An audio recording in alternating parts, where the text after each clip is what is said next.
오늘 은혜 받으실 하나님의 말씀은 출애굽기 20장 12절로 17절의 말씀이 되겠습니다. 출애굽기 20장 12절로 17절의 말씀입니다. 내 부모를 공경하라. 그리하면 너희 하나님 나 여호와가 네게 준 땅에서 내 생명이 길리라. 살인하지 말지니라. 가늠하지 말지니라. 도적질하지 말지니라. 내 이웃에 대하여 거짓 증거하지 말지니라. 내 이웃의 집을 탐내지 말지니라.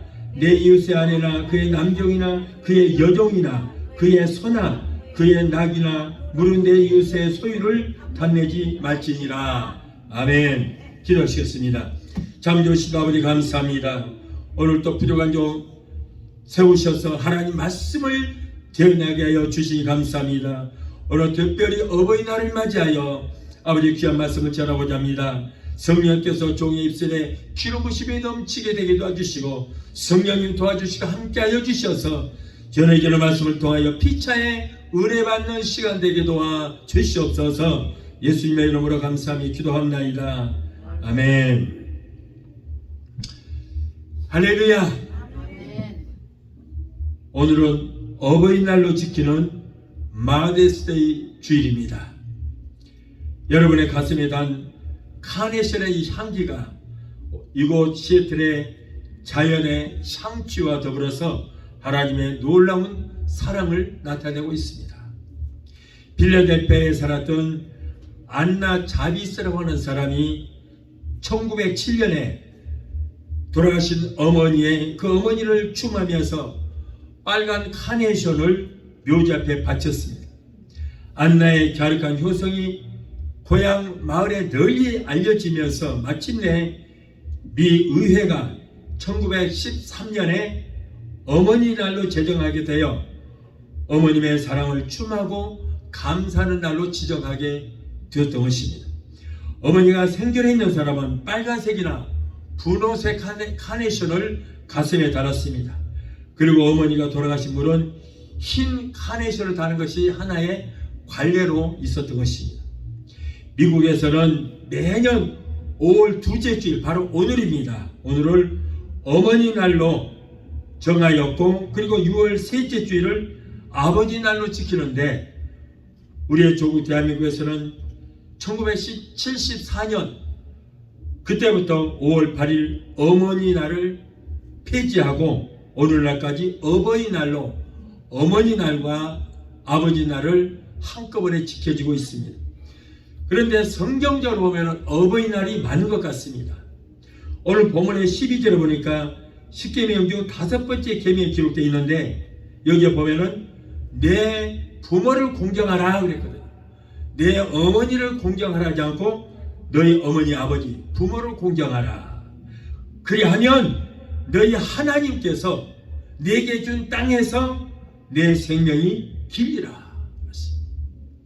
여러분, 내 부모에게 자식된 내가 내 부모 공경하고 효도하는 것은 당연한 일입니다. 그럼에도 불구하고 하나님께서는 부모에게 공경하고 효도하는 사람은 이 땅에서도 하는 일마다 잘되고 장수의 복을 주시겠다. 장수의 복을 주시겠다. 건강하게 하고 오래오래 살게 하시겠다. 이러한 복을 약속하셨습니다. 핵가족을 이루고 사는 이 시대에는 추형호 사상이 많이 사라지는 그런 시대입니다. 이러한 시대에 살고 있는 우리 하나님의 백성들은 부모를 섬기는데 돈이 되어야 될 줄로 믿습니다. 오늘은 부모에 대한 효도를 깊이 묵상하면서 우리 함께 은혜를 나누고자 합니다.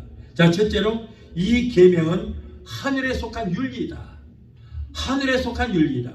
하나님께서 우리 인간에게 주신 5번째 계명인 내 부모를 공경하라 라고 하신 이 계명은 하늘에 속한 윤리입니다.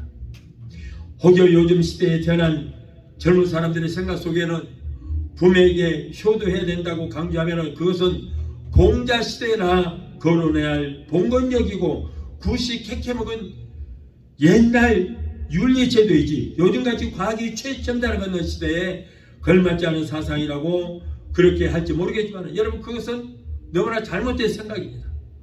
옛날 모세를 통해서 주신 부모에게 효도하라고 하신 말씀하신 그 계명이 급변하는 시대요. 핵가족을 이루는 이 시대는 맞지 않는 그런 윤리라고 압축해버리는 그런 것은 참으로 잘못된 것이다. 아무리 이 시대가 급변하고 최첨단 우주 시대를 걷는 이런 시대에 사는 우리라고 할지라도 모든 것이 다 달라지고 그리고 기독교 윤리까지 다 변하는 것, 그런 것은 아니다는 거예요. 옛날이나 현대나 동양이나 서양을 막론하고 변하는 것도 있고 변하지 않는 것도 있습니다. 주나처럼도 변하지 않습니다.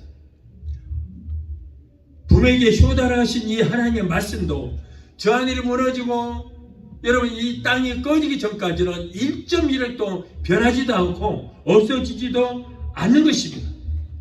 부모가 자식을 낳아서 사랑하며 희생하며 양육하는 것은 계명을 받은 모세 시대나 지금 시대나 똑같습니다. 동시에 자식이 부모에게 효도하고 공경해야 되는 것도 여러분 변함이 없어야 하는 것입니다.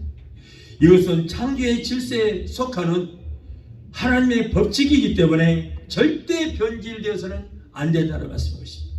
자, 둘째로 이 계명은 모든 도덕의 기초가 됩니다.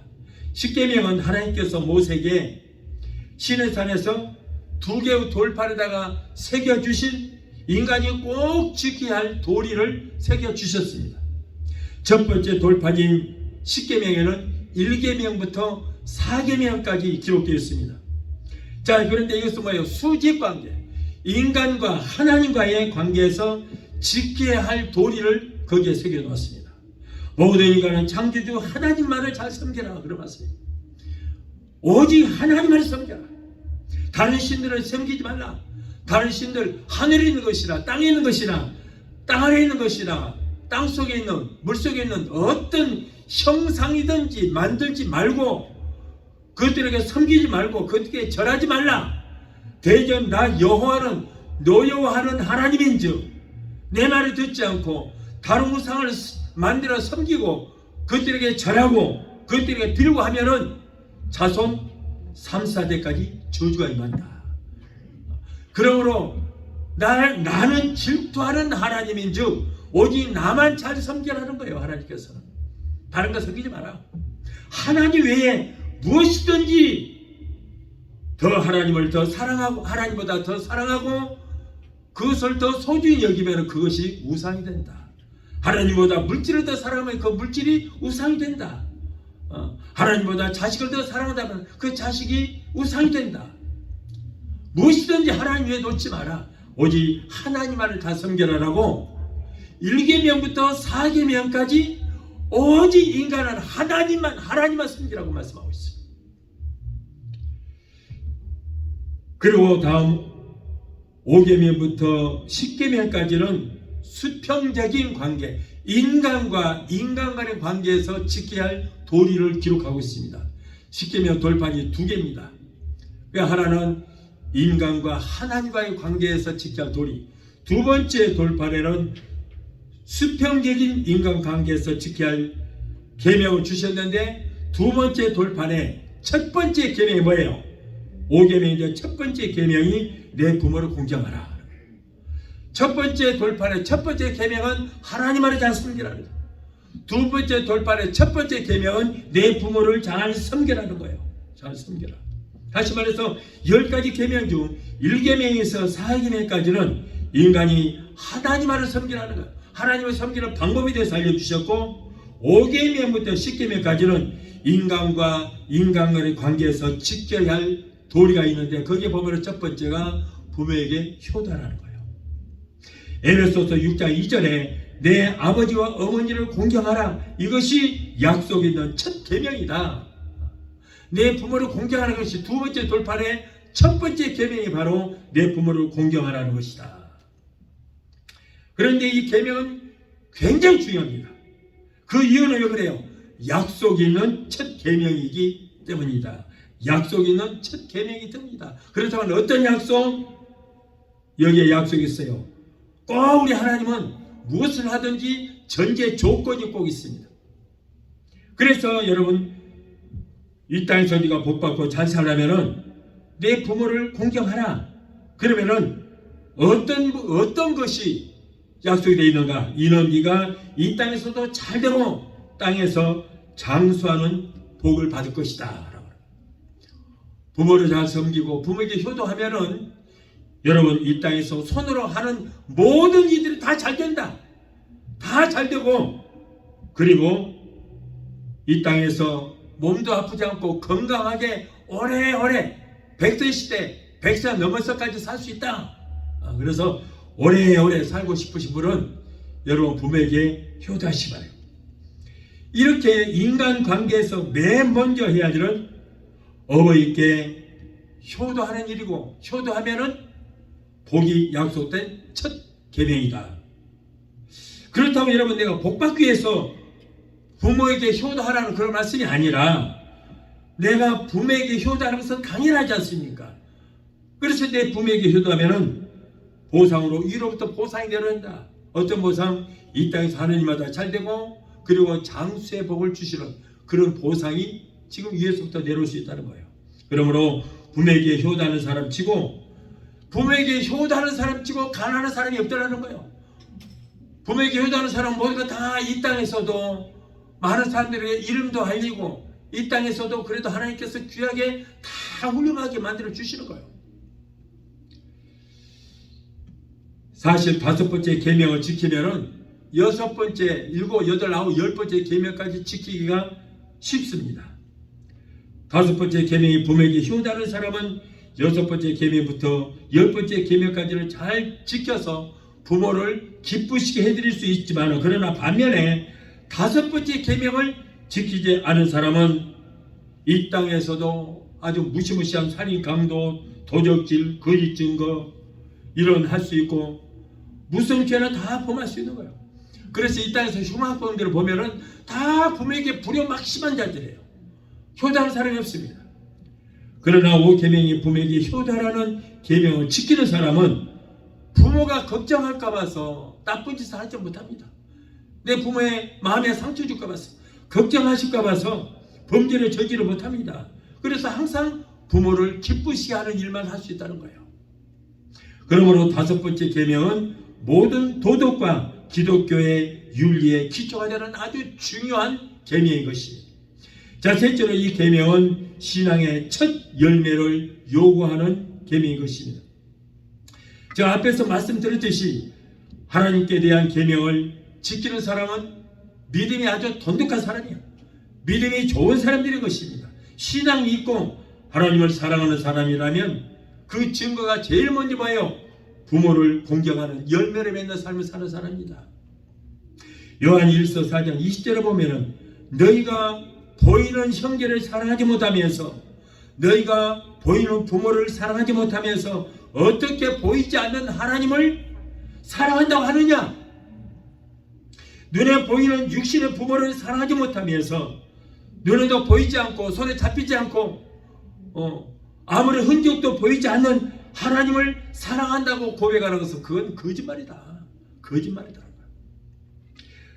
자, 그러면은 이 현대인으로서 이 5가지 계명을 어떻게 하면 잘 지킬 수 있을 것인가? 제가 말씀드리겠습니다. 자녀된 자들아, 옳은 길을 걷고 옳은 생활을 해서 부모의 마음을 상하지 않게 해야 5번째 계명을 지킬 수 있다라고 했어요. 그래서 부모의 마음을 상하지 않게 하려면 어떻게 돼요? 자녀된 자들아, 옳은 길을 걷고 나쁜 길 걷지 말고 생활을 해도 좋은 생활만 해라. 그러면 부모의 마음이 상하지 않게 되는 것이다. 그것이 바로 효도하는 길이라는 거예요. 맨날 범죄나 저지르고 못된 짓을 하면 부모의 마음이 얼마나 아프겠어요. 그런 불효막심한 짓이라는 말이죠. 자식이 죄를 지어서 벌을 받게 되면은 그를 사랑하는 부모가 가장 먼저 고통을 당하는 거예요. 성경에도 보니까 자식이 귀신 들려서 고통을 당하고 있는 그 고통당하고 있는 딸을 둔 어머니가 있습니다. 그 어머니가 뭐라고 그래요? 주여, 나를 불쌍히 여기소서. 내 딸이 흉악한 귀신에 들렸나이다 그러잖아요. 그 자식의 그 아픔이 부모의 아픔이라는 거예요. 자식의 기쁨이 부모의 기쁨이라는 거예요. 성경에 보면은 야곱의 아들들이 동생 요셉을 시기하고 질투했습니다. 왜냐하면 요셉이 꿈을 꿨어요. 그랬더니 자기 형제들이 모두가 다 자기한테 경배를 하고 절을 하는 그런 꿈을 꾸었어. 그 꿈을 해몽해 줬습니다. 그랬더니 형제들이 화가 나서 그 요셉이를 저 노예 상들에게, 애굽에 있는 노예 상들에게 팔아버렸어요. 그리고는 옷을 벗겨서 양을 한 마리 잡아서 양의 피를 내서 그 옷에다가 묻혀가지고 아버지 사랑하는 짐승이 요셉이를 잡아 먹어버렸습니다. 이렇게 피 묻은 옷만 남았습니다 하고 그 피 묻은 옷을 갖다 드렸습니다. 그때 피 묻은 옷을 보고는 아버지 야곱은 20년 동안을 밤잠을 자지를 못하고 음식을 먹지를 못하고 그렇게 고통 가운데 살았다는 거예요. 우리가 잘 아는 맹모 삼천주교로 유명한 맹자 그 어머니, 여러분 잘 아시는 얘기잖아요. 그 어머니는 자녀를 훌륭한 학자로 키우기 위해서 글 공부를 열심히 가르치던 중에 맹자를 위해서 3번씩이나 이사를 하는 그런 장면이 있습니다. 처음에는 공동묘지 가까이 사니까 맹자가 보는 것이 맨날 장례 지르는 거 그것만 보고 그리고 그 장례 지르는 사람들 소리하는 거 그것만 듣고 그러고는 그것에 흉내를 냈습니다.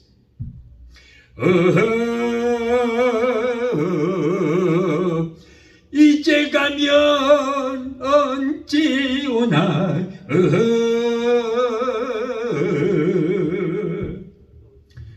맹자의 어머니는 그렇게 자라는 그 자식의 모습을 보고 마음이 아팠어요. 어떻게 하든지 훌륭한 학자로 키워보겠다고 생각한 맹자의 어머니는 이제 마음을 다짐을 하고 이곳을 떠나야 되겠다. 어느 데 떠나는데 어디로 가느냐? 남대문 시장 근처로 갔어요. 그러자 이번에는 보는 것이 맨날 장사하는 사람들, 그 장사하는 사람들의 모습만 보니 이제 장사하는 사람들의 흉내만 내게 됩니다. 골라 몸빼가 석장에 저는 골라 맨날 보는 것이 그거니까 이게 놀이가 되어버린 거예요. 그렇게 그런 거예요. 그래서는 이번에도 안 되겠다. 이 환경 때문에 도저히 이 아이를 제대로 키울 수가 없다 해서 이번에는 학원 근처로 갔습니다. 그랬더니 그곳에서 이제는 맨날 보는 것이 공부하는 그 모습만 보고는 이제 그 흉내를 내는 거예요. 하늘천 따지 가물현으로왕 지부지추 넓으롱 거치랑 나릴 달월 촬영 기울축 맨날 좀 공부하는 흉내만 내는 거예요. 자, 그러다 보니까 결국에는 이 아이는 BC 372년에 출생한 자로 전국 춘추시대의 사람으로서 그런 유명한 학자가 되었습니다. 정치 사상가 철학자가 되었고 원래 그의 본명은 맹자가 아니고 맹가였습니다. 맹가. 자, 이렇게 부모는 비록 자신에게 희생이 따른다고 할지라도 사랑하는 자녀가 잘 되기를 바라는 것이 부모의 공통된 마음일 것입니다. 그래서 악한 자라도 자녀에게 좋은 곳으로 줄 줄 알거든 성경을 했어요. 아무리 악한 자라도 자녀에게 좋은 곳으로 주기를 바라는 것이 모든 부모의 마음일 것입니다. 아울러 자녀는 남에게 칭찬 듣는 일, 사회나 국가에 공을 세워서 상 받는 일을 하게 되면은 그러한 자녀를 둔 부모는 어디서 누구를 만나든지 장수가 전쟁터에 나갈 때 화살통에 화살이 가득한 것처럼 여러분 항상 마음이 든든할 것입니다. 그러나 하나님 아버지께서는 우리를 이보다 더 저와 여러분들을 사랑하신 줄을 믿습니다. 우리를 사랑하시되 말로만 사랑한다고 하지 아니하시고 그의 독생자 외아들까지도 아끼지 아니하시고 희생 제물로 내어 주시기까지 저와 여러분을 사랑하신 것을 믿으시 바랍니다. 또한 순종하는 일입니다. 부모에게 순종하라고 교훈한 말씀이 성경에 여러 곳에 기록되어 있습니다. 부모님도 사람인지라 실수할 수 있습니다. 자녀들에게 바로 가르치고 잘 가르치려고 애쓰지만은 잘 모르고 또는 옛날 나이 먹은 사람들은 노인네들은 요즘 젊은 애들하고 달라서 그 방법을 몰라서 실수할 수도 있습니다. 그래서 부모들은 이런 것들은 솔직히 인정을 해야 돼요. 부모랍시고 자신이 잘못하고 실수하고 자신들의 그 자식들의 마음에 상처를 주면서도 깨닫지를 못하고 그러면서도 효도를 받으려고 하는 것은 그건 잘못된 길이다. 내가 잘못하고 내가 실수한 것은 자신이 인정을 해야 되는 거예요. 사도 바울은 에베소서 6장 1절 4절에 자녀들아 너희 부모를 주 안에서 순종하라 그랬습니다. 주 안에서 순종하라. 골로새서 3장 20절에 자녀들아 모든 일에 부모에게 순종하라. 이런 주 안에서 기뻐하는 일이라. 주 안에서 순종하라. 아무리 부모님의 지엄한 말씀 명령이라 할지라도 부모가 자식들에게 예수 믿지 마라. 우리는 불교 믿는 집안이다. 우리는 제사 지내는 집안이다. 그러므로 예수 믿지 마라. 교회 가지 말아라. 이런 말씀에 그런 말씀에는 순종해서는 안 된다는 거예요. 왜냐하면 주 안에서 하는 말이 아니기 때문에 그분은 개인 감정을 하는 말씀이기 때문에 여러분이 그런 말씀에는 순종해서는 안 된다. 이럴 때는 부모님의 뜻보다는 하나님의 뜻이 우선이 되어야 되는 것입니다. 그러나 아무리 하나님의 뜻에 맞지 않은 말씀을 하신다고 해서 부모를 막이라든가 무식해서 저런 말을 한다든가 해서 불순한 말로 거역해서는 안 된다는 거예요. 오히려 부모님께 잘 말씀드려서 그 부모님도 또 예수 믿지 않으면 예수 믿고 천국 가시도록 전도하는 것이 자식된 도리인 줄로 믿습니다. 동양 도덕에도 부모가 혹 잘못 명령할 때는 간할 수 있다라고 했어요. 간할 수 있다. 간한다 이 말은 조용히 아버지 어머니 아버님은 그렇게 말씀하시지만은 그럴 수 있습니다. 그러나 그 문제에 대해서는 또 이렇게 한번 생각해 볼 수도 있습니다라고 하는 것, 이것이 바로 간하는 것이. 틀렸어요. 그만 틀렸어. 무시가 그런 소리입니다. 세대가 어떤 세상인데 지금 시대가 어떤 시대인데 이렇게 하지 말고 그 말씀도 맞고 이 말씀도 맞는데 그러나 그 문제에 대해서 이렇게 또 다르게 생각해 볼 수 있잖아요. 이렇게 간할 수도 있다. 그 말이에요. 여러분 지금껏 허리띠 졸라가면서 자식 공부 시켜놓으니까 부모님 무시하고 대들은 그런 사람은 돈 들어가면서 여태껏 공부시켜놓은 것 헛것입니다. 옛날 부모님들은 지금도 그래요. 난 놓고 기억자도 모르는 사람 많아요. 그래서 부모님들이 나는 못 배워서 무식하지만 그러나 자식들만큼은 어떻게든지 공부시켜야 되겠다 해서 허리띠 졸라가면서 그렇게 공부시켜놓을까? 세대 차이 난다고 부모님은 그것도 모르세요. 그렇게 무식하세요. 절대 그래서는 안 된다는 거예요. 옛날에 공부 못했으니까 여러분 6.25 시대에 공부할 수 없어요. 그때 당시에 공부하고 싶어도 못하는 거예요. 일제시대 끝나고 6.25가 또 터져버렸고 하루 한 끼 밥 먹기도 어려운 시대 무슨 공부를 하겠습니까? 그렇게 말하면 우리는 밥도 못 먹었다 그러면 그때 라면이라도 끓여 드시지 그랬어요. 라면이 있어야 끓여 먹든가 말든가. 라면은 한국에서 내가 알기로 1970년대부터 라면이 나왔어요. 내가 어려서 초등학교 다닐 때 우리 할아버지 그 윗대들이 일본에 살았거든요. 그런데 한국에 한 번씩 나면은 뭐 이렇게 싸가지고 나와요. 그런데 보니까는 그때 우리 할아버지가 처음으로 라면이라고 하는 것을 갖고 나오더라고. 라면이라고 그러더라고요. 그런데 그것을 끓여주는데 얼마나 맛있는지 그러고 나서 그 한 10년 후에나 일본에서 그 기술을 받아들여갖고 한국에서도 삼양라면이라고 하는 것이 나오더라고요. 오늘날은 라면이 수백 가지가 종류가 그러지만은 그때 당시에는 70년대에 라면이 막 나왔고 여러분 밥보다 라면 먹기가 더 어려서 얼마나 비싼데 라면을 어떻게 먹겠어요. 우리 집안에는 그래도 그런 대로 잘 살았어요. 돈도 많았고 그래서 우리가 농사를 안 짓고 막 가족들한테 다 나눠줬어. 농사 지어서 뭐 쌀 몇 가마니 달라. 그 쌀 막 갖다 주더라고요. 그런데 우리 주변에 보니까 얼마나 불쌍한 사람들 많았어요. 소나무 껍질도 벗겨 먹고 그렇게 살고 풀이라는 풀은 다 캐다가 먹고 살고 나중에는 어떤 사람 보면은 몸에 중독이 돼갖고 독풀을 잘못 먹고 중독된 사람들도 있고. 그러니 그때 무슨 학교를 다니며 글을 어떻게 알겠어요? 그러므로 여러분, 부모님들 무식하다고 무시하지 말고, 자기는 부모님들이 학교 보냈으니까 많이 배웠으니까 유식하지. 많이 배웠으니까 부모님이 허리띠 졸라가면서 그 돈으로 학교 다녔으니까 많이 할 수 있잖아요. 자, 넷째로 부모님께 봉양할 줄 알아야 된다. 부모가 자식 낳아서 훌륭하게 키우고 공부시키고 허리띠 졸라가면서 고생하다 보면은 내 인생은 어디 가고 어느덧 머리는 하얗게 서리가 내린 것처럼 휘어져 버렸습니다. 눈은 어두워지고 기력은 쇠약해집니다. 사업도 못하고 직장생활을 못하면 수입이 없어지는 것입니다. 자식들 뒷바라지하고 결혼시키느라 모아둔 돈은 다 쓰고없지요. 대부분의 부모들은 여러분 자식들을 위해서 한평생을 갖다가 다 이제 희생하는 그런 부모들이 많습니다.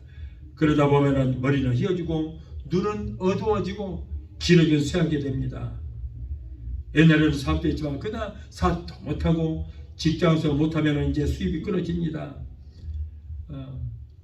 그래서 잡수시는 것, 입는 것, 용돈 쓰는 것이 부실하게 됩니다.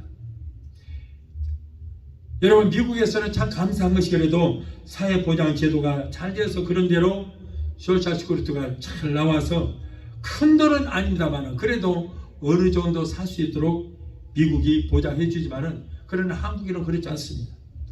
한국은 요즘 같은 100세 시대에 직장에서 평균 55세 내지 60세가 되면은 내가 원하든 원하지 않든 은퇴를 다 하게 되는 거예요. 어떤 경우는 45세, 50세가 되면은 뭐 조퇴라든가 명퇴라든가 그런 게 있더라고요, 보니까. 그래서 미리서 다 은퇴하라고 내주는 거예요. 그래서 일찍 은퇴해버리고 그러다 보면은 자기의 인생의 절반은 직장도 없이 무직으로 살아야 되는 거예요. 얼마나 힘들겠어요. 수중에 돈이 없으면 삶의 의욕이 없어집니다.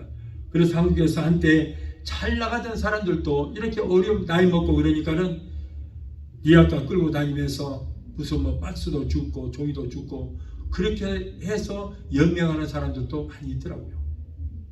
그러니 얼마나 초라해 보입니까? 그러므로 부모님이 노쇠지면은 자식들이 부모를 잘 공양을 해야 되는 것입니다.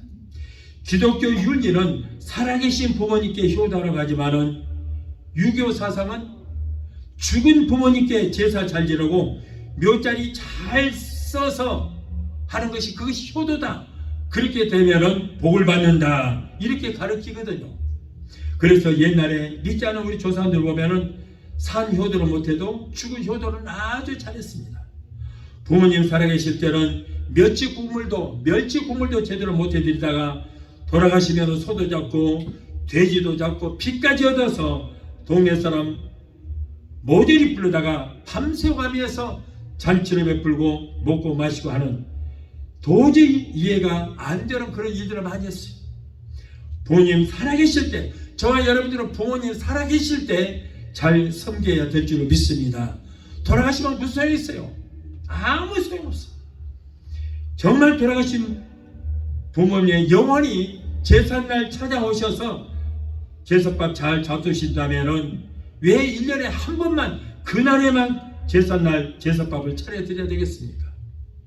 만일에 돌아가신 부모님이 찾아오셔서 제삿밥을 드신다면은 매일매일 하루에 3끼씩 꼬박꼬박 따뜻한 밥에 고기 반찬 드려서 보양식까지 차려드려야 되는 거 아니에요? 자기들은 하루에 3끼 꼬박꼬박 영양식으로 식사하면서 부모님들은 돌아가신 부모는 1년에 한 번 제사상을 차려드린다면은 이거는 뭔가 불효막심한 자식이죠. 여러분, 무슨 소용이 있을까? 아무 소용 없는 거예요. 돌아가시면 그 영혼은 천국 아니면 지옥에 있고 그 몸뚱아리는 땅에 묻혀서 입에 썩어버리고 없는 건데 어디다가 제사상 차린다고 누가 어디서 와서 뭘 먹겠다는 거예요. 여러분, 그러므로 살아계실 때 이렇게 부모님을 기쁘시게 해드리는 것이 자식된 도리인 줄로 믿습니다. 이런 행위는 부모님께 효도하는 것이 아니라 동네 사람들에게 효도하는 것이고 자기 자랑하는 짓거리에 불과한 것입니다. 그리고 무속인들이 말하기를 제사상을 잘 차려드리면은, 그래서 제사를 잘 드리면 복 받는다고 하니까 그 복 받기 위해서 그런 짓을 하는 것이지 돌아가신 부모에게 잘해봐야 아무 소용이 없어요. 그래서 효도는 부모님이 살아계실 때 잘 해야 될 줄 믿습니다. 살아계실 때 정말 마음 편하게 해드리고 살아계실 때 효도하고 공경해야 되는 거예요. 주 안에서 효도는 내게 잘 해주시는 부모에게만 하는 것이 아닙니다.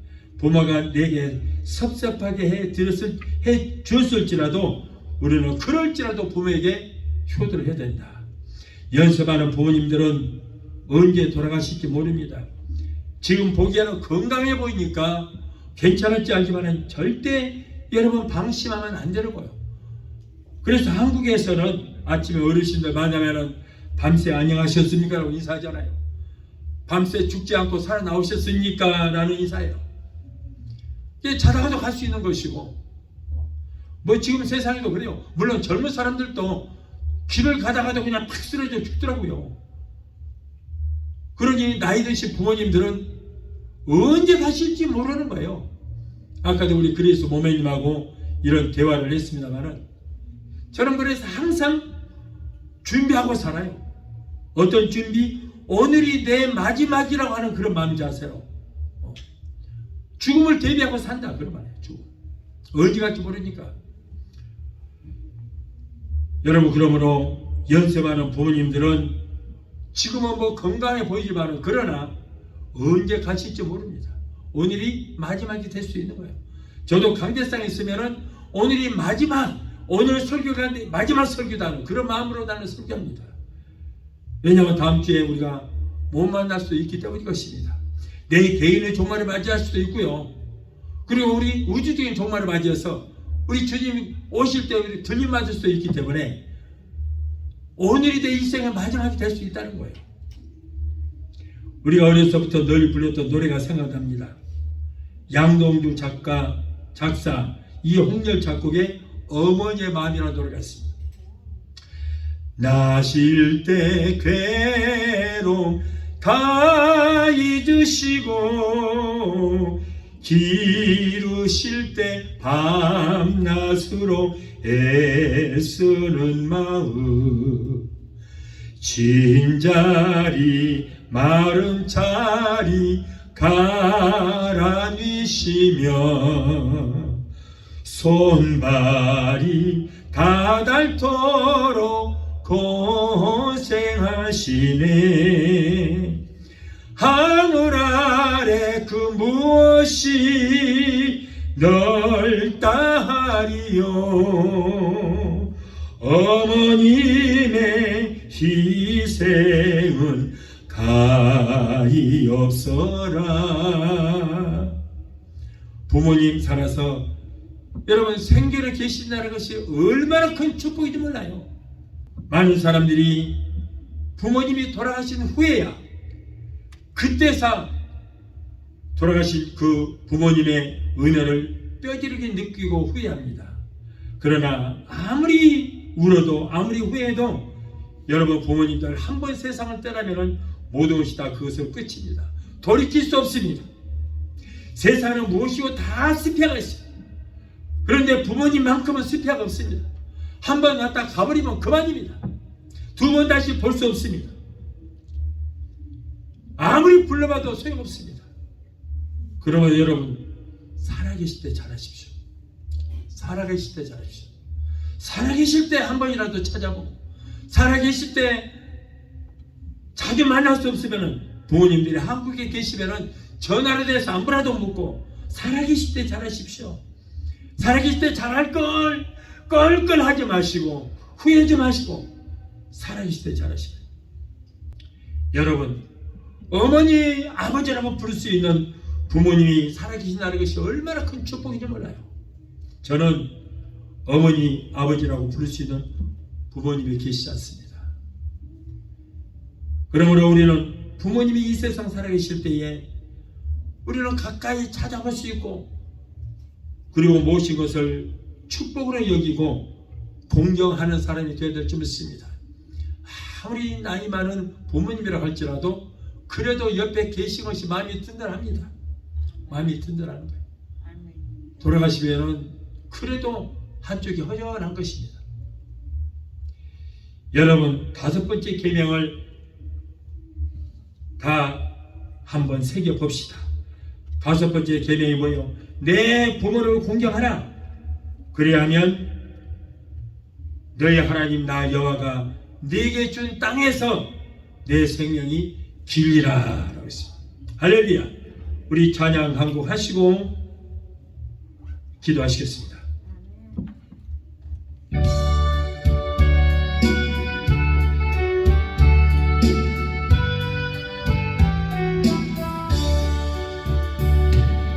어머님의 넓은 사랑 귀하고도 귀하다. 그 사랑이 언제까지 나를 감싸줍니다. 내가 울 때 어머니는 주께 기도드리고, 내가 기뻐 웃을 때에 찬송 부르십니다. 아침 저녁 읽으시는 어머님의 성경책, 손때 남은 구절마다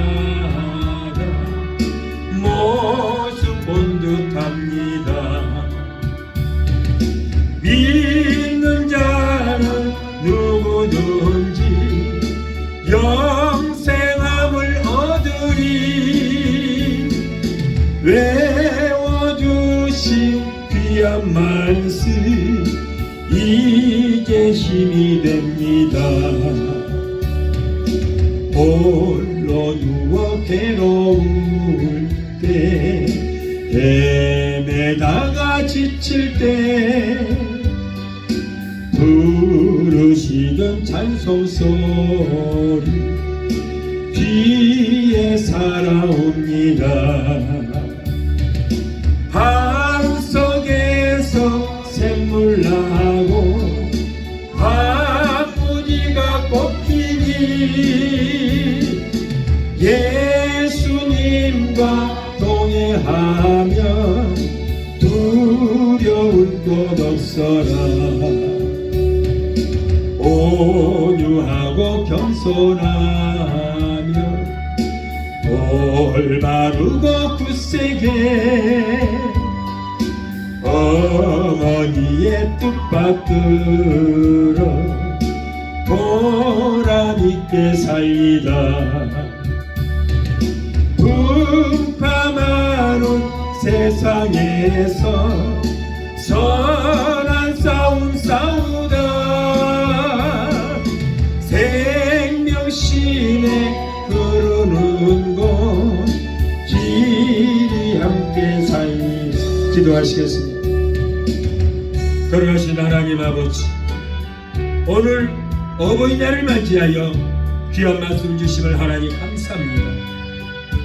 오늘 같은 특별한 날이 아닐지라도 위로는 하늘에 계신 우리 아버지에게 항상 충성하고 복종하며 우리를 세상에 태어나게 하신 육신의 부모님에게도 항상 효도하는 자녀들이 될 수 있도록 성령께서 인도하여 주시옵소서.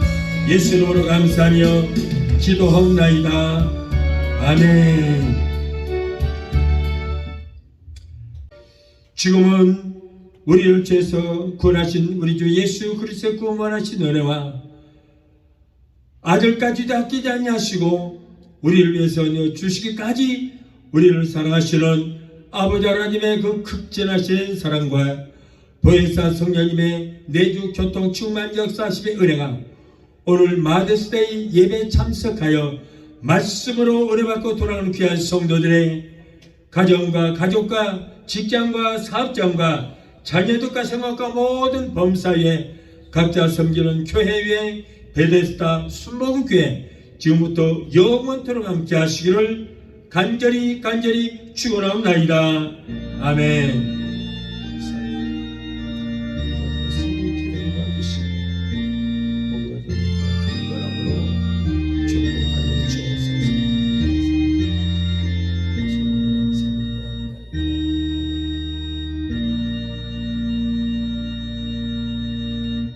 할렐루야. 하나님께 영광.